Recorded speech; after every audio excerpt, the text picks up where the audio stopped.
For we wrestle not against flesh and blood,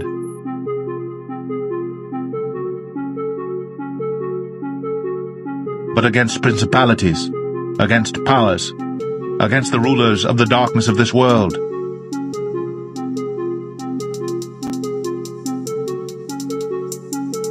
against spiritual wickedness in high places.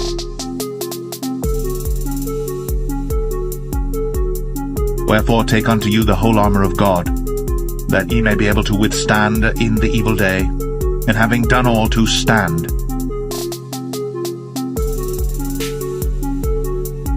Stand therefore, having your loins girt about with truth, and having on the breastplate of righteousness, and your feet shod with the preparation of the gospel of peace.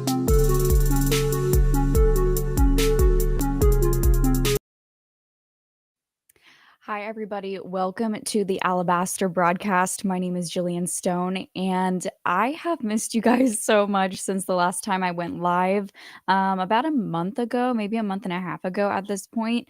It's been a while. I've been traveling, but I'm back now, and I have a pretty interesting, very compelling message for you this evening, or this afternoon, I should be saying. It's only 2:30. And for some of you it might be morning. But anyways, before I get into this, if you could do me a huge favor and share this video, like this video, subscribe to my channel if you're new here, and to just help me get the word out to everybody to hear this message, because it's a big one, and I think that we really need to be vigilant of the times that are approaching. And I believe that there are some serious signs of tribulation that are appearing before our eyes that have been all over the media, and especially very similar to the writings of Jesus in Matthew 24. And we're going to be discussing a lot of Matthew 24 because it's crazy how much is going on that was happening in the words of Jesus as well as he was prophesying. So without further ado, let's get into some of these news headlines that have appeared themselves over the past week, month, etc., that I found very, very fascinating, to say the least. So let's talk about this. This just came out yesterday, and a couple days ago, but the news has been really headlining this, and it says here, fungus. So it's sorry. Let's start over here. It says ancient Pharaoh's curse could be used to fight cancer. It's up to us to uncover its secrets. Now, what the heck is that? Okay, for starters, what is that? So there's this fungus called Aspergillus flavus, and it's called the mummy's curse for its potential link to the deaths of archaeologists who excavated famous tombs like that of King I think it's Tutankhamun, I believe that's how you pronounce it, or Tutankhamun, in Egypt. Decades later, in the 1970s, it happened again when a group of scientists entered the tomb of Casimir the Fifth, I believe, in Poland. Out of a team of 12, 10 died within weeks. Now, this is pretty interesting because of the fact that the news is basically headlining this entire discovery with the Pharaoh's curse. Now, I actually have a copy here of the Egyptian Book of the Dead, and there are quite a few different highlights of, I guess, certain tomb protection spells that they use. And for this, I believe it's King Tutankhamun or something, whatever his name is.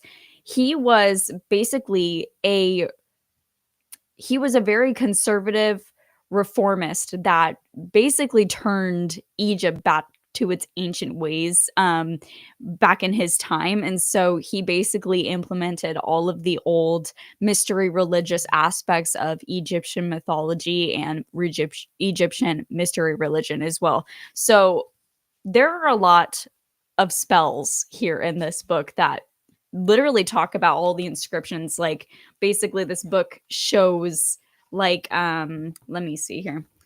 Here's a great example.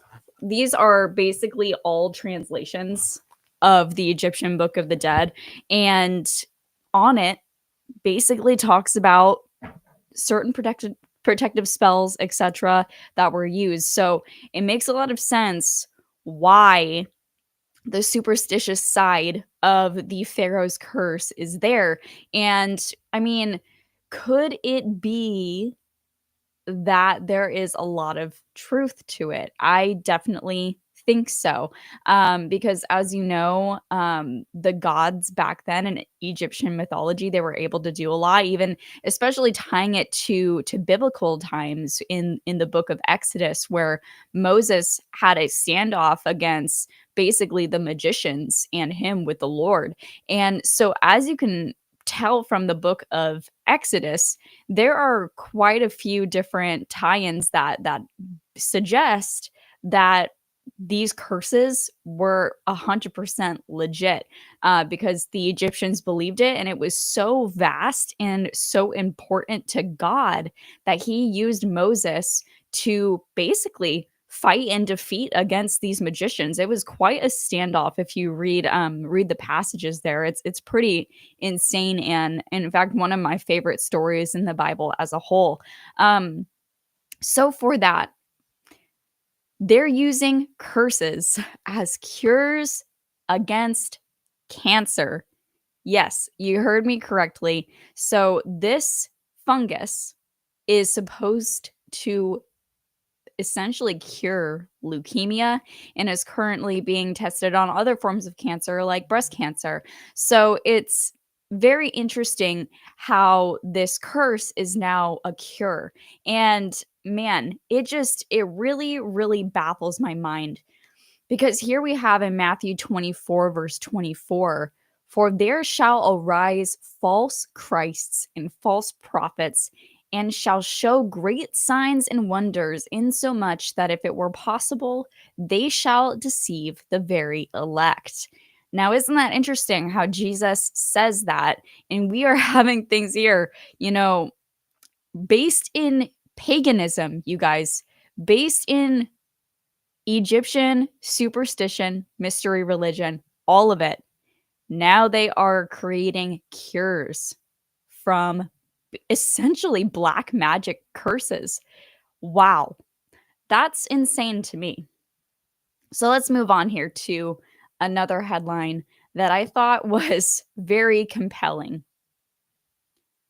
So these are the new advances in CRISPR technology. And if you're not familiar with CRISPR technology is a basically gene editing software for humans, animals, etc.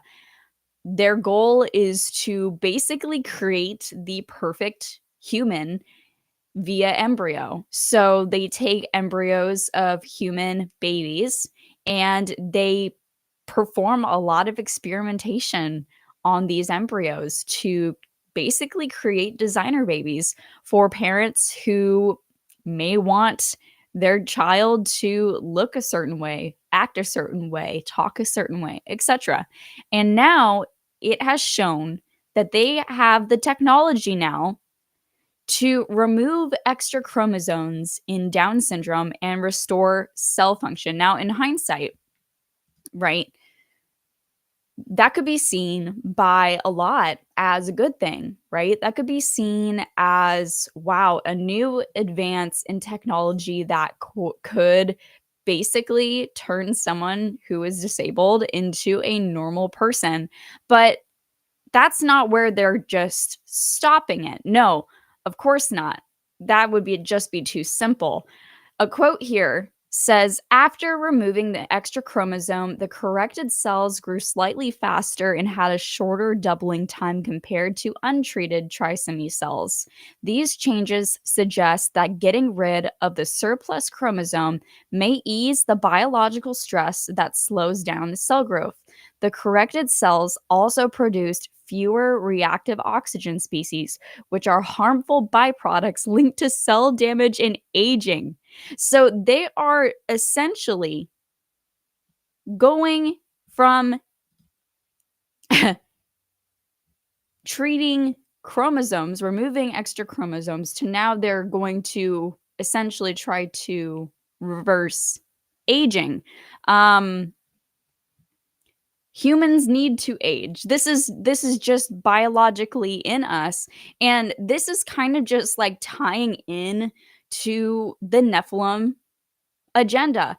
And they're not just stopping there, of course. I have this final screenshot from this page about exactly what CRISPR is doing. And it says potential for neurons and beyond. The technique is still far from clinical use, so it will not show up in routine care anytime soon. You know, they've said that before. However, scientists are considering whether similar edits might be done in cells that form the brain and other tissues. The possibility of trimming excess genetic material in non-dividing cells is also intriguing.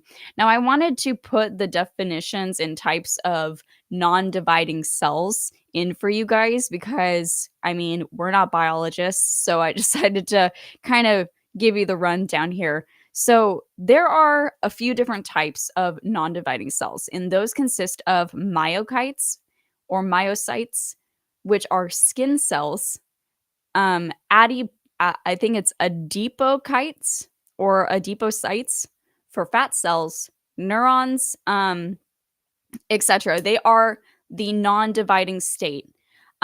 So reading down in the rest of this post, it says many cells in the body do not actively divide after maturing, yet the team's findings suggest that these cells could still benefit from targeted chromosome removal. So it's very interesting where they are going with this. Now, let's continue on and see what Matthew 24 has to say about it. And we have in verse 37, it says, "But as the days of Noah were, so shall also the coming of the Son of Man be." I mean, I don't know about you guys, but when we think about what Jesus is saying here, he's referring to Genesis 6, where the sons of God came unto the sons of man and created the Nephilim, the giants. And the giants, contrary to a lot of people's belief system, they did exist after the flood. It says in Genesis 6:4, the giants wandered the earth in those days and also after that. After that. And we have, stories of David and Goliath. We have Og of Bashan. We have the Amalekites, the Amorites, etc. All races of giants that clearly wander the earth in those days. So we can absolutely debunk that there as well as the evidence that is continuously being uncovered of giants that are 7,000 years old or even sooner. There are tons of giants that were found in the 1800s that were taken by the Smithsonian. And they are still uncovering fossils like dragons and two-headed serpents and strange chimera-like creatures that are also vindicated through Genesis 6. So we see here that now we have this transhumanist agenda where they are trying to edit our DNA via computer, via AI. It's very concerning to see that kind of shift in our society. And we still have no idea like where they're going to go with this even so, because there are tons of articles that are coming out weekly, monthly in scientific media talking about this ghost gene or this ghost strand of DNA. And they call it the ghost DNA or the ghost strand because they don't know where this DNA came from. They can't trace it back to an ancient tribe of people, meaning that there is some definite intermixing going on. In my opinion, is that it has to do with the fallen angels or or actually should be saying the Nephilim. So that in its own is a very concerning thing to look out for right now. So moving on. This one was hilarious to me because it's just very good because it just further clarifies that Jesus is correct. Jesus is right. And so let's just unpack this. It says here in this article, the headline reads Ancient Egypt Bombshell as Jesus Christ's Body Found in Hidden Chamber, claims expert. So let's go into this quote here that I copied and pasted from the website. Groundbreaking research claims that the final resting place of Jesus Christ and the Ark of the Covenant may lie within the Great Pyramid of Giza in Egypt. British researcher Dr. Warner has stunned the archaeological world with his claim that the sarcophagus, of Jesus Christ and the legendary Ark of the Covenant could be hidden in a concealed double cave deep within the Great Pyramid of Giza. After a decade of meticulous study, he shared his remarkable findings with the Egyptian Supreme Council of Antiquities, indicating that these artifacts have been hidden away for millennia behind a stone block sealing off the southern passageway's subterranean chamber. Now, wow. To an atheist, that might be a heyday. But to a Christian, ooh, this is biblical because it says here in Matthew 24:23 through 26, then if any man shall say unto you, lo, here is Christ, or there, believe it not, for there shall arise false Christs and false prophets, and shall show great signs and wonders, insomuch that if it were possible, they shall deceive the very elect. Behold, I have told you before, wherefore, if they shall say unto you, behold, he is in the desert, go not forth. Behold, he is in the secret chambers, believe it not. Now, what does this news headline say? It literally says, Jesus Christ's body found in hidden chamber. And it says here, he is in, behold, he is in the secret chambers, believe it not. Now, I thought it was so funny because of how Jesus specifically calls that kind of thing out. And actually, you'd be surprised by how many other things, like specific doctrines, that the Bible calls out that people literally have no idea. They just skim through it. And this is just one of those things that, is starting to happen. There are tons of movements out here claiming to be the one true church of Jesus, that Jesus founded a church, that Jesus is inspired by certain books, that there are books that are written in the voice of Jesus. And let's just get one thing straight. The only voice of Jesus lies within the Bible. That is the only voice of Jesus. If you're getting Jesus content outside of the Bible, claiming to be from the voice of Jesus or claiming to be in the one true church, you are not getting it there. I can 100% guarantee you that much. So let's move on. There are so many more, or a few more.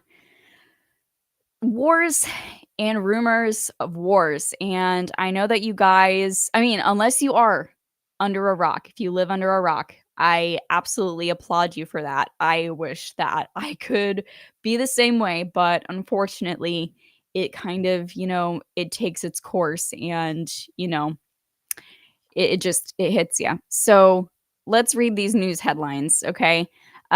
We have U.S. braces for Iran's response after overnight strikes on its nuclear sites. We also have Iranian missile barrage strikes Israel after deadline Trump announced for ceasefire passes. We have just the bombing of Iran by the United States as well. And we also have literally breaking news today. Russia issues new doomsday nuclear World War III warning. We have ourselves literally what Jesus talked about. We have wars and rumors of wars. This ongoing rumor of a World War III is taking the country by the throat. Like, it is dragging us. And I think that a lot of people right now, there are some that aren't worried about it, that like to keep the mentality of, oh, people thought that the world was going to end, 1,000 years ago. People thought that the world was going to end during World War II. People thought that the world was ending in AD 70, what have you, whatever excuse people want to give. Unfortunately, they do not have what a lot of what we have now is going on. And I want to continue on with that, because we have Matthew 24, 6 through 8, and it says, "And you shall hear of wars and rumors of wars. See that you be not troubled, for all these things must come to pass, but the end is not yet. For nation shall rise against nation, and kingdom against kingdom, and there shall be famines and pestilences and earthquakes in diverse places. All these are the beginning of sorrows." So let's move on to what I am kind of getting at here. And did I not even, you know what? I might not have even put this in on accident, but I will break this to you now. Neuralink. Neuralink is one of the things that they did not have back then to give excuses about. They did not have Neuralink in their face at all. And I think that this whole drama with Elon Musk and Trump, and then Elon taking a step back, actually did a lot more damage in the dark than we even know. Because I've been continuing to check up on Elon Musk, because I knew that there was a reason for this drama, and then this almost radio silence from Elon Musk. Like, he tweeted a few times, but nothing to, insinuate what he's doing behind closed doors, until it was trending on Twitter a few days ago. And this was basically the breaking news that a sixth trial patient for Neuralink has been successful. And now Neuralink is actively partnering to cure eyesight with the brain chip. So we have immediately like this insane breaking news that Neuralink is progressing even more. And they only just started doing human trials within the past year. So now that they're already working on actually curing eyesight as a whole, this isn't just going to stop at eyesight. And I think that it's very important to take that into account, because we know what the mark of the beast is. We know. And in gematria, Neuralink in Hebrew represents 666 as well. That is a true fact. That is a true fact. You literally can look it up and in gematria, and it pops up right in front of your face. Um, it is a very scary thing. And these are one of the things that I'm very concerned about. And of course, I'm not in fear, but at the same time, I know enough to know to be prepared. And this is what Matthew 24 um, says about it in verse 32 through 36. Jesus says, "Now learn a parable of the fig tree. When his branch is yet tender and putteth forth leaves, ye know that summer is nigh. So likewise, when you shall see all these things, know that it is near, even at the doors. Verily I say unto you, this generation shall not pass till all these things be fulfilled. Heaven and earth shall pass away, but my words shall not pass away. But of that day and the hour knoweth no man, no, not the angels of heaven, but my Father only." And this is a big thing. This is a big thing. And I wanted to share with you guys one more thing as well, because the end is coming. The end is coming. The days of Noah are going to happen as well. And we know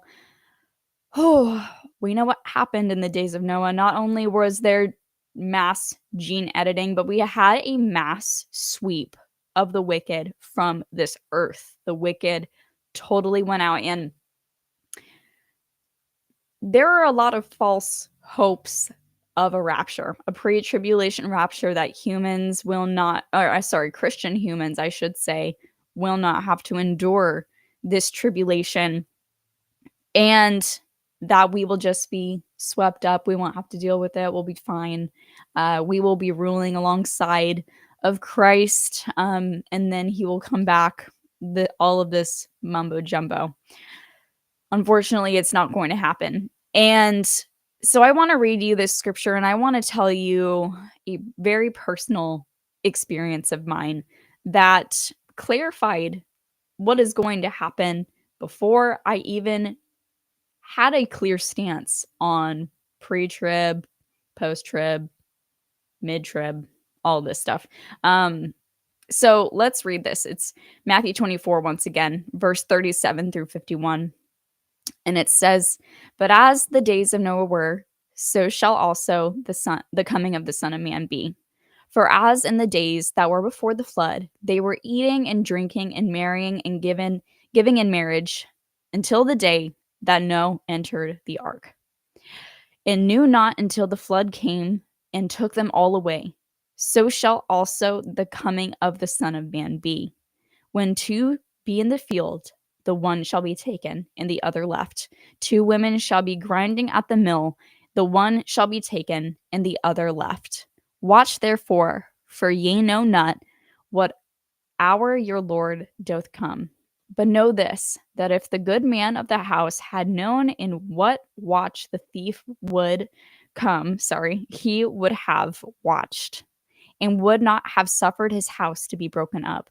Therefore, be ye also ready, for in such an hour as you think not the Son of Man cometh.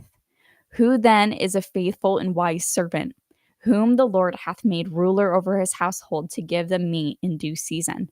Blessed is that servant, whom his Lord, when he cometh, shall find so doing. Verily I say unto you, that he shall make him ruler over all his goods. But, and if thy evil servant shall say in his heart, the Lord delayeth his coming, and shall begin to smite his fellow servants, and eat and drink with the drunken, the Lord of that servant shall come in a day when he looketh not for him, and in an hour that he is not aware of, and shall cut him asunder, and appoint him his portion with the hypocrites. There shall be weeping and gnashing of teeth." That is a big statement from Jesus. A big one. We have, Jesus recalling the flood. And he will tell us what happens to the wicked. They are going to be swept from this earth. So what does that mean immediately? So there will be some sort of taking away of someone from this earth, but it won't be us as Christians. It will be the wicked. They will be the ones that leave this earth. We're staying right here. And there's another warning from Jesus of what happens when we are not prepared. He says that we will basically be as the wicked. We will be cut off as well, just like them. We'll be smote. We will be cut off. But if we are prepared, then we will dwell in his presence. We will be okay if we stay prepared. Now, I wanted to finish this live stream off with a personal account. I would like to call it a prophetic dream. It is the only prophetic dream that I have ever had. And it sticks with me to this day. I was in a field in this dream, and it was almost like this farm. It was strange. It was wheat. There was wheat all around me. And in this kind of wheat field farm, I witnessed a crowd of people, but not just any crowd of people. I witnessed people that I knew. And these people consisted of those that were lukewarm, or people that I knew that just were not Christian at all. but they said, the name Jesus. They said that they believed in God, but their actions and the ways that they live obviously did not reflect that. So, moving forward in the dream, I was standing there. I was actually holding my son in my arms, and all of a sudden, this force started lifting up the people that I knew. Um, it was an unseen force, and it was just pulling them up into the air. And I thought it was God at first. I thought, God, why not me? Why am I staying? Where am I go? Like, take me up too. I kept seeing loved one after loved one going up into the clouds, and I was clutching my son in terror. I didn't know what was going on, had no idea what was going on. And I sat there just sobbing as I watched people that I knew rise up into the clouds. Then it kind of shifted into third person as I was kind of watching something be lifted up as well, watching me be lifted up and going into the clouds with those around me. And they were basically taken up into these like almost spaceships, like alien UFO ships. And these people were strapped down, they were handcuffed, and there were these strange men that were walking on this plane. They were tall, very pale skinned, almost gray, like gray skinned, but they almost looked human in a way. And the people that were on the plane that I knew, they said, "Oh, we must be going to heaven now. We made it to the rapture." And these beings looked down at them and like smiled, like totally evil, looked at them and said, "You're going straight to hell." And these people were then put in cages on this plane, like this ship plane. I don't even know what to even call it. I was on the inside of it, but they were put in these cages, and they were beaten brutally and tortured. And that's when I woke up. Now, I had no idea that Matthew 24 had said this yet. I was still pretty new into seeking the gospel of Christ. I was still pretty new walking with my good friend David Carrico, who has been just an incredible mentor on me, and he is the one who saw something in me from the very get-go. And for that, I just feel so grateful that he did not give up on me, and he was a very bright encourager of me, just focusing on reading the word for myself and coming and working with him on different topics. And so this took place actually April 7th of 2024. This is when the dream was. And since then, I know exactly what it means, because not only in Matthew 24 does it say or talk about the wicked being swept from the earth, it also talks about the wheat and the tares, or the tares and the wheat, the tares being separated from the wheat before the harvest. And we also have, the parable of the 10 virgins, where it talks about 10 virgins are waiting for their bridegrooms, and only 5 of them are prepared with enough oil, and the other 5 were unprepared and they got left behind. And so it's one of those things that the Bible says again and again about what will happen to those who are not prepared, or those who are the wicked. They are going to be swept from this earth. So, man, it's one of those things as well, because Jesus says very clearly in Matthew 24 that until every single one of these things is fulfilled, he will not be coming back. Very clear. And that also takes away that pre-tribulation rapture theology that you got going on there. Um, I'm very concerned. I'm very concerned for this world. I'm very concerned for our nation. I'm very concerned for every single one of these people that is watching this live stream. I'm very concerned for me and my family, my friends. You know, I am not afraid. I think that it's okay to be concerned. And, it's okay to feel biological instinctive fear that, that sends you into, a survival mode. And I think that that is what Matthew 24 is about. It is a call to action from Jesus to get prepared, because we're seeing these things now playing out before our eyes. There's no denying it anymore that there is a lot of stuff going on that, number one, we can't explain, and number two, we can't stop. We can't prevent it from happening. I mean, Matthew 24 also talks about there will be people that hate each other, that will be divided in homes. And I know that you, just as well as I, remember 2020. We remember people turning their neighbors in because they weren't wearing masks outside, you know? We had this public scrutiny for people who refused to comply. And it was, I'm trying not to say too much from risk of getting this video taken down, but we know exactly what that's like. We've seen that. So that's already come. So what's to say that that's not going to happen in full force again? Because we also see the riots that happened just a few weeks ago, actually 10 days ago on the 15th, June 15th. The riots, the protests, the anger and the hatred and the spirit of discourse and the spirit of destruction is circulating around our nation and around the world.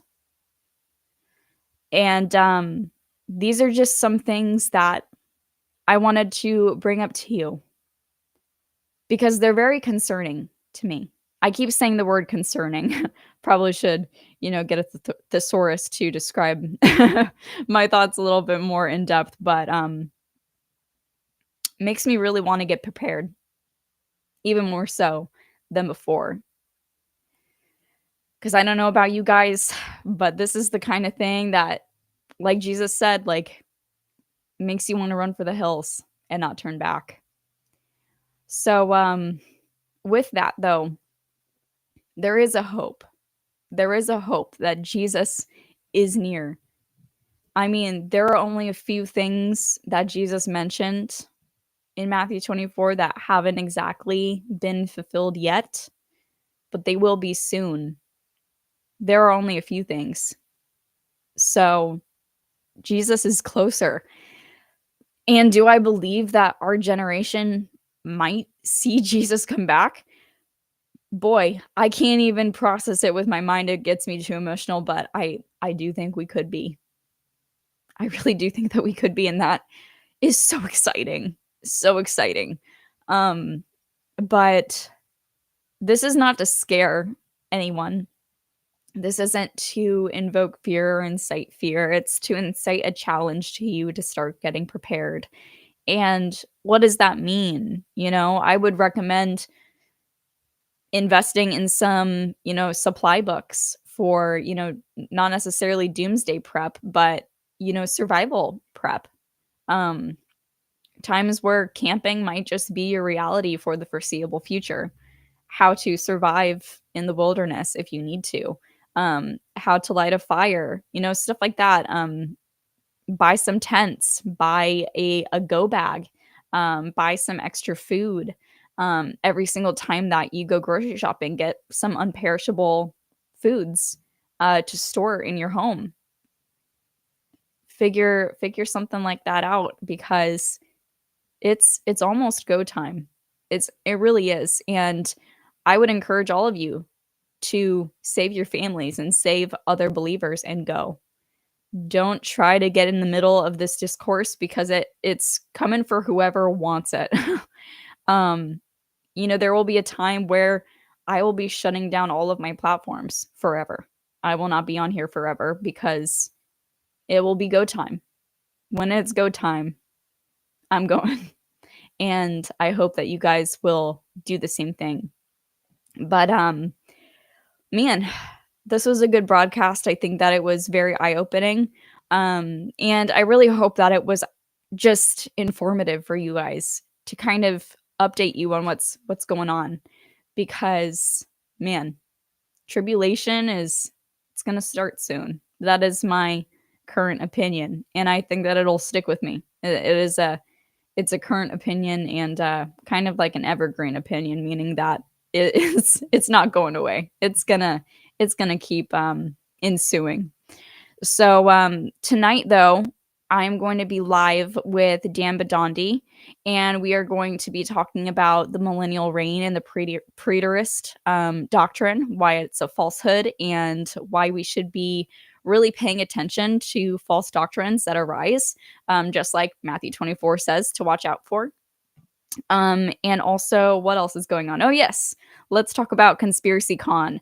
Spiracy Con, I should say. Sorry. Spiracy Con is going on in August, the 22nd through the 23rd in Cave City, Kentucky. And I'm going to be there. I'm going to be speaking. And I hope to see you all there. You can get your tickets online at spiracycon.com/stone to get your tickets specifically from me. But I hope you enjoyed this live stream. And man, I'll see you guys tonight. I'll see you guys the next time. And yeah, love you all. Love you all so much. Take care.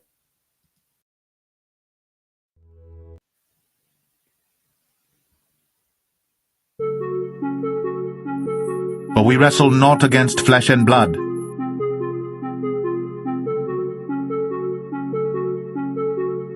but against principalities, against powers, against the rulers of the darkness of this world,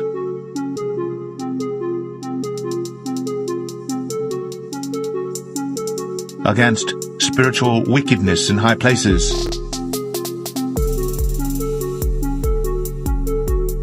Wherefore take unto you the whole armor of God, that ye may be able to withstand in the evil day, and having done all to stand.